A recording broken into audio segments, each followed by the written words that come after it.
Sir, Iran మీద Israel దాడులకు అటు భారత్ కూడా ఇజ్రాయెల్‌కు సహకారం అందిస్తుందని ఒక వార్త వైరల్ అవుతుంది సార్. మరి ఏ రకమైన సహాయం అటు ఇజ్రాయెల్‌కి చేస్తుంది? అంటే ఇజ్రాయెల్, భారత్ మధ్య అసలు ఏ రకమైన బంధం ఉంది? మోదీ గారు ఎటువంటి సహాయ సహకారాలు ఇటు ఇజ్రాయెల్ నుంచి పొందుతున్నారు?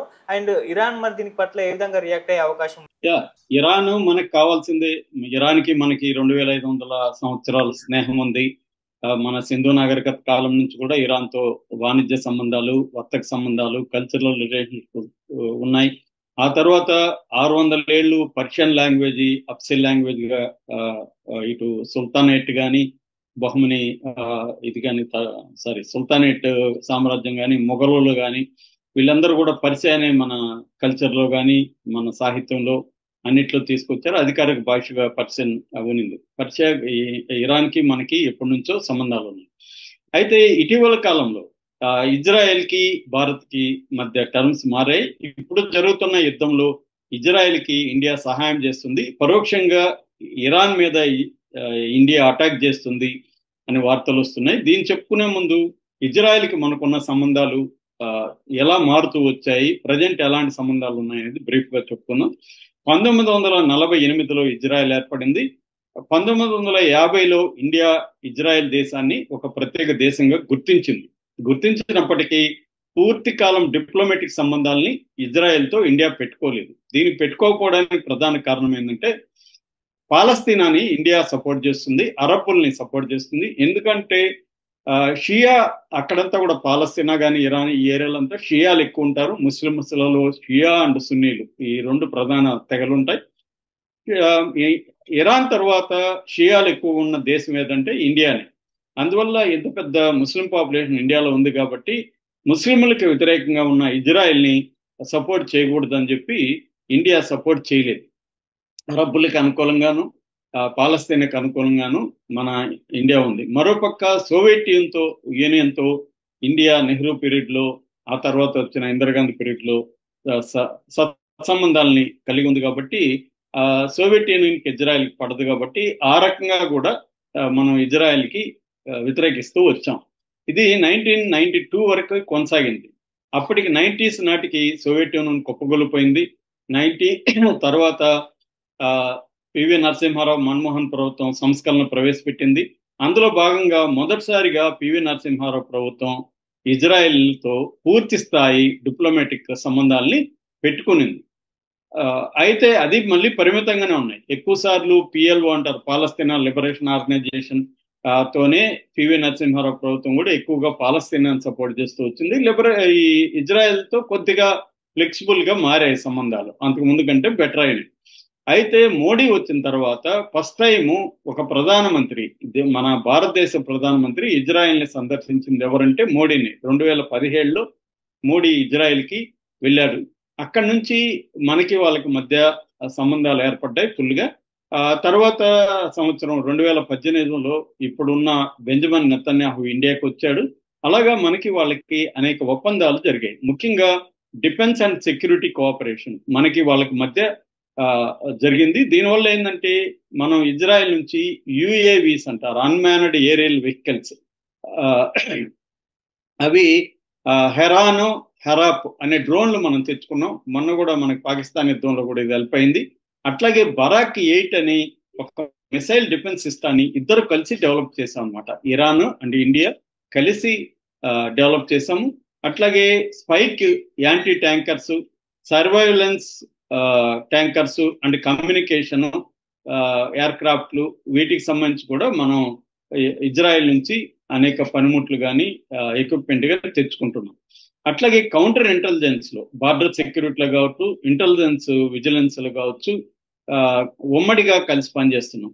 అట్లాగే అగ్రికల్చరల్ అండ్ వాటర్ టెక్నాలజీలో కూడా డిప్ ఇరిగేషన్ మనకి చంద్రబాబు ఉన్న ప్రభుత్వంలో కూడా కుప్పం ఏరియాలో డిప్ ఇరిగేషన్ ఫస్ట్ లో ప్రవేశపెట్టాడు. ఈ డిప్ ఇరిగేషన్ అనేది ఇజ్రాయెల్ నుంచి తెచ్చుకున్నాం. అట్లాగే ప్రిసైజ్ ఫార్మింగ్ అంటారు, కరెక్ట్ గా నేలని అనుకూలంగా ఉపయోగించుకుని ప్రిసైజ్ ఫార్మింగ్ కూడా ఇరాన్ ఇచ్చింది. అట్లాగే వాటర్ సైక్లింగ్, డీసాలినేషన్ ఇవన్నీ కూడా ఇజ్రాయెల్ నుంచి తెచ్చుకున్నాం. అట్లాగే గ్రీన్ హౌస్ ఎఫెక్ట్ అనేది కూడా ఇజ్రాయెల్ నుంచి మనం తెచ్చుకున్నాం. దాంతోపాటు సెక్యూరిటీ, ఇంటర్నల్ సెక్యూరిటీకి సంబంధించి తర్వాత సైన్స్ అండ్ ఇన్నోవేషన్ అంటే ఇస్రో, ఐఎస్ఏ కలిసి పనిచేయడం, సైబర్ సెక్యూరిటీ, మనకి సైబర్ సెక్యూరిటీ నుంచి కూడా ఇజ్రాయెల్ నుంచి వచ్చింది. ఏఐ కానీ, తర్వాత రెన్యూవబుల్ ఎనర్జీ కానీ ఇజ్రాయెల్ నుంచి తెచ్చుకున్నాం. నిఘా వ్యవస్థ, సర్వైలెన్స్ అంతా కూడా ఇజ్రాయెల్ నుంచి. మనకి ఆల్రెడీ ఇప్పుడు ఇక్కడ ఫోన్ ట్యాపింగ్ కేసు తెలంగాణలో నడుస్తుంది. అది ఎక్కడి నుంచి వచ్చింది? ఇజ్రాయెల్ నుంచి వచ్చిన టెక్నాలజీ. అంతకుముందు మోడీ మీద కూడా విమర్శలు ఉన్నాయి. పెగాసెస్ అనే ఒక సాఫ్ట్వేర్ ని ఇజ్రాయెల్ నుంచి తీసుకొచ్చారని. అట్లాగే ఏబి వెంకటేశ్వరరావు ఇజ్రాయెల్కి వెళ్ళి తీసుకొచ్చాడని జగన్ కేసు పెట్టాడు. ఇలాగా ఇజ్రాయెల్ నుంచే మనకి సర్వైలెన్స్ టెక్నాలజీ, సీసీ కెమెరాల టెక్నాలజీ, ఫోన్ ట్యాపింగ్, ఇవన్నీ కూడా ఇజ్రాయెల్ నుంచి మనకి వచ్చాయన్నమాట.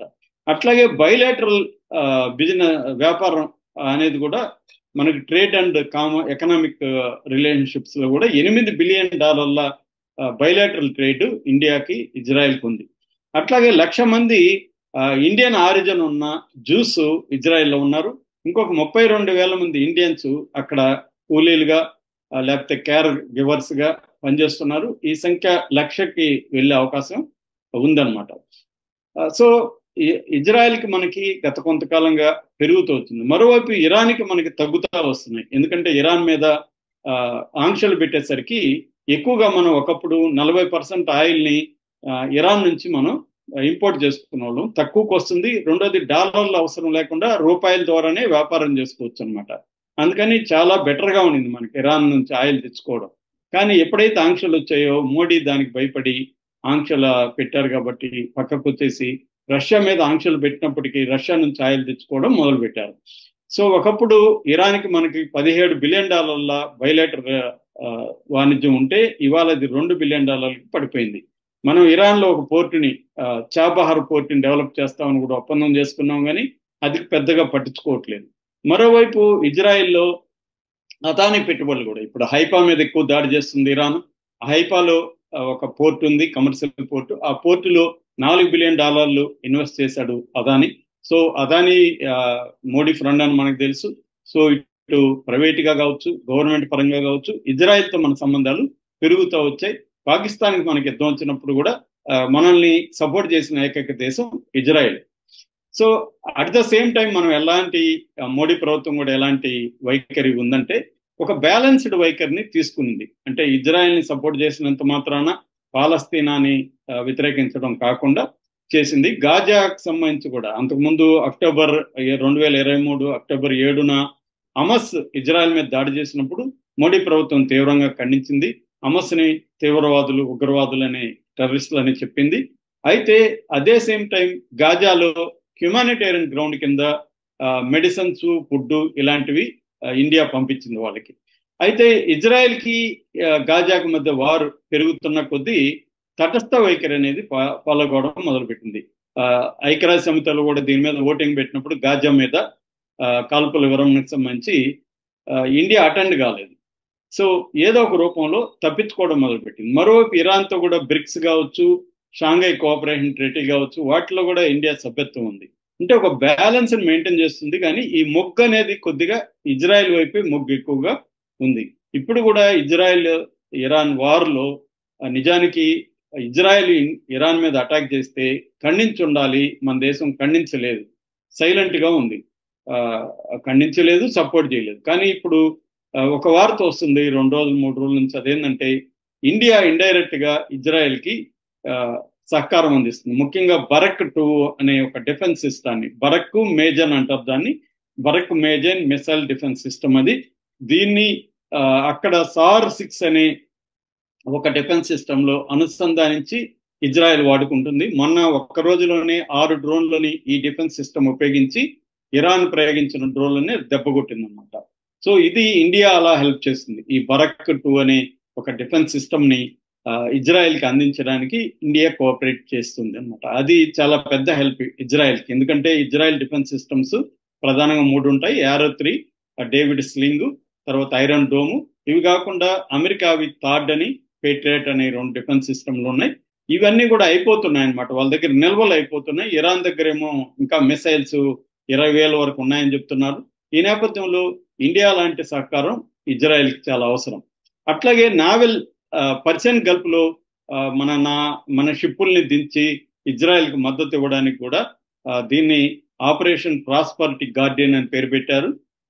ఈ రకంగా కూడా మోడీ ఇజ్రాయెల్ కి సహాయం చేస్తున్నాడు. ఆ రకంగా ఇండైరెక్ట్ గా ఇరాన్ మీద దాడికి మోడీ చేస్తున్నాడు అనేది విమర్శలు వస్తున్నాయి. మరోవైపు ఇరాన్ అయితే మనల్ని ఇప్పటివరకు ఏం నిందించలేదు. ఈవెన్ ఆపరేషన్ సింధు పేరుతో ఇరాన్ లో ఉండే వాళ్ళని మనం ఇండియాకి రప్పించుకోవడానికి కూడా ఇరాన్ మన కోసమే ప్రత్యేకంగా స్కైని ఓపెన్ చేసి, అంతవరకు స్కైస్ మూసేసి ఉన్నారు, ఏ ఫ్లైట్స్ ని అలో చేయట్లేదు. మన కోసం ఆ రూల్ ని పక్కన పెట్టి మన ఫ్లైట్స్ ని అలో చేసి మనం తీసుకొచ్చుకున్నాం. అట్లాగే ఇజ్రాయెల్ నుంచి కూడా ఒక 100 మందిని మనం తీసుకొచ్చుకున్నాం అనమాట.